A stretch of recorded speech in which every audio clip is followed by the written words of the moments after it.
The Ukrainian military says at least 8 people have been killed by a Russian drone attack on a civilian bus in Ukraine's Sumy region. The strike came just hours after the first direct peace talks between Ukraine and Russia since 2022 ended with no breakthrough. Negotiators agreed on a prisoner swap but failed to produce a ceasefire or a meeting between their two leaders. Ukraine says Russia demanded control of more territory as a precondition for a truce. The first direct talks between Russia and Ukraine since peace efforts collapsed in 2022. Turkey, which hosted the meeting, called it an important day for world peace. But talks were short, just under 2 hours, and there was no breakthrough on a ceasefire. But something did come out of it. Both sides agreed to a prisoner swap deal, 1,000 prisoners each. It would be the biggest such exchange since the full-out war began. Moscow said it was satisfied with progress made and was ready to keep talking to Kyiv. Ukraine wasn't quite as optimistic, especially given Putin's absence. Our president was expecting the high-level discussions in here, and I think the next step would be that the leaders level meeting should be organized, and that would be our next step. Despite the prisoner deal, both countries are still far apart on key conditions for ending the fighting, especially Ukraine's demand for an unconditional ceasefire, which is strongly backed by its European allies. Allies who were meeting in Albania said they were disappointed by the outcome. The efforts we have made so far have failed due to Russia's unwillingness to take the first steps in the right direction. But we will not give up. We will continue, and we will coordinate well together with the Americans. On the sidelines of the summit in Albania, Zelensky joined the leaders of France, Germany, Britain, and Poland for a call with Trump. They're hoping to present a unified front and to up the pressure and plan additional sanctions on Moscow should Russia continue to refuse to pause the fighting. Well, and for more, let's bring in our correspondents, Rebecca Ritters, who is standing by for us in Kyiv, and Sergei Santanovskii, who is reporting from Riga. That's because DW is banned from reporting in Russia. Good day to both of you. And Rebecca, let me start with you.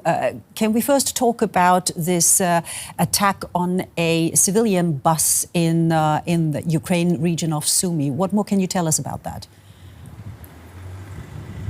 Yeah, Monica, this did happen in the Sumy region, close to the border between Russia and Ukraine, where Ukraine launched its incursion into Russian territory in the summer last year. From what we're hearing from local authorities there, this was a drone attack on a civilian target. And unfortunately, these attacks are all too common. Russia has been using drone warfare to wage terror on civilians right along the front line that it shares with Ukraine, making those areas incredibly dangerous for the civilians there. Now, the timing of the attack is probably unrelated given that the war is ongoing, but it's very symbolic, and gruesome, showing that the Ukrainians didn't get what they want from these ceasefire talks. They didn't get the 30-day unconditional ceasefire, and they're no closer to peace. The war continues.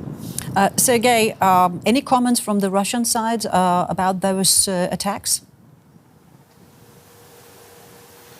Well, of course, no comments so far from the Russian side. Of course, they at some point are going to say that they were targeting some military targets, but there are some comments, of course, to what happened yesterday in Istanbul, and Russian state media have been emphasizing that the very fact that the two sides have sat down for talks and exchanged their views on the war is already a meaningful outcome, and officially at least there is also an effort at least to highlight that both parties have agreed to keep talks going. That said, of course, no agreement was reached on a ceasefire. And after the meeting, Vladimir Medinsky, the head of the Russian delegation in Istanbul, in an interview with a Russian state TV channel, hinted that Moscow is still sticking to its maximalist demands and is prepared to keep the war going for as long as it takes. So in other words, from the Kremlin's point of view, war and negotiations can happen at the same time. Mm-hmm. But Sergei, you just mentioned the maximum demands that Moscow seems to be sticking to. Others, European leaders and Ukraine in particular, have called those terms unacceptable. Any reactions to that? Well, indeed, Ukraine, along with its European allies, has made it clear that any peace talks must begin only after Russia ends hostilities, after Russia agrees to a ceasefire.